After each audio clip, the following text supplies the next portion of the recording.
In a quiet Buddhist temple, a deep rhythmic sound fills the air, the resonant ringing of sacred bells.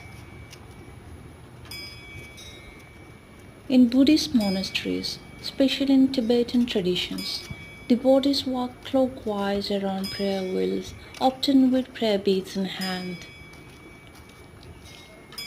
This isn't just ritual, it is a meditative practice rooted in centuries of tradition.